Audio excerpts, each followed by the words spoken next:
He middle-fingered the establishment and acted as though they didn't matter. A friend posted in Facebook something along the lines of, if only the blacks voted for Hillary as much they did Obama. Essentially, he is saying the blacks care more about the race and shifted the blame. Ironically, he was supporting race equality. Then a guy blaming Jill for taking Green votes. As though it is a crime to support Green.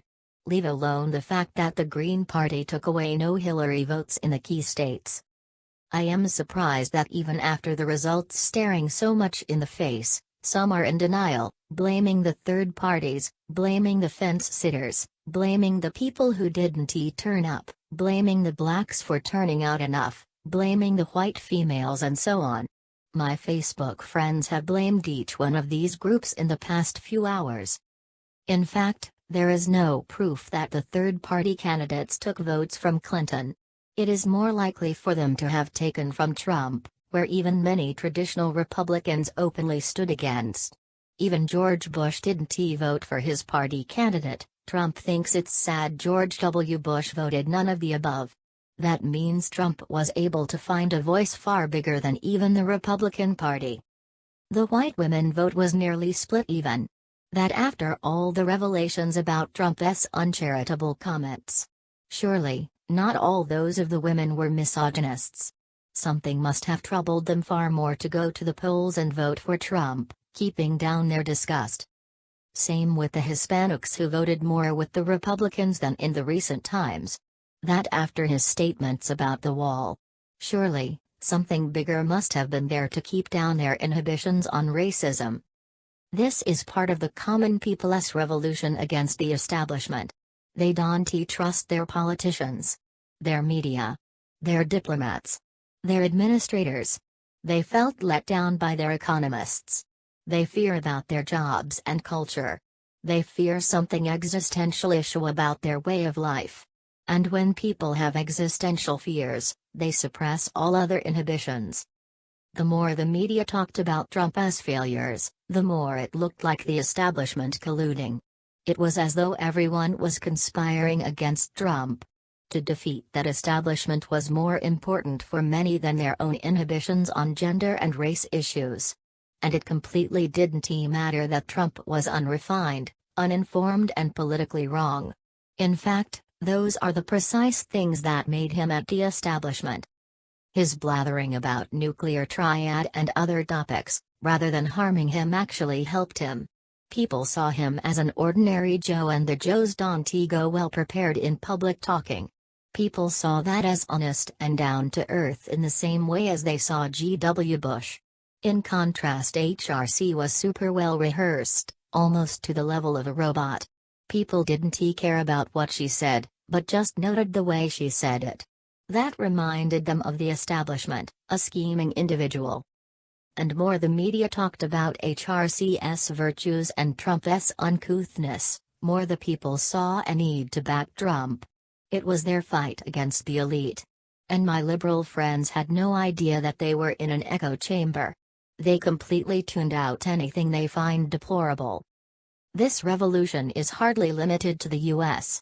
It is happening across the world. In Arab Spring, many of the established governments were toppled in the Middle East. In Brexit, the British voters middle-fingered all the mainstream parties. In Philippines, the new president is completely fingering US and going straight with his executions of drug addicts. In India and Indonesia, the voters elevated promising provincial chiefs to premiers in 2014, both of whom coming from poor backgrounds. And it is just the beginning. Across Europe and elsewhere in the world, changes are happening to the post-World War II coalitions and political arrangements. Everywhere, there is an anger against the establishment. Anger against the status quo. Like in the late 18th century, this is the worst time to be a part of the elite. People around the world have gotten existential worries about their culture, economic status and the ability to continue their way of life. For them it looks like the liberals are pushing the reforms way too fast and without paying heed to their opinions. As the liberals tar them as being outdated, racists and uneducated, And as Hillary mentioned deplorables, the angry commoners often mask their anger and don't reveal enough of their preferences in public. Not a single person on my FB feed supported Trump, even though I know many secretly support him. This is why the opinion polls don't reveal the complete picture. Also, many liberals measure public opinion through media and completely miss the fire building up underneath. As the liberals brush aside these concerns and don't try to address them, these voters stop trusting anything to do with the former. Historically, people have fought the hardest when their way of life is threatened. Liberals, for all their alleged grasp of history, failed to go beyond endlessly quoting the 1932 elections in the Weimar Republic, and failed to see the history of revolutions and civil wars. As the words fascism and Nazism got thrown too easily, the shock value completely evaporated. If every right-wing leader was Hitler, then there was nothing special or shocking about getting branded as Hitler. If the previous Hitlers around the world didn't end the world, why would this new Hitler? Ultimately, it is an anger that existed for a long time, and in hindsight it is not hard to see a Trump victory. He won way many states that were thought to be solidly Democrat.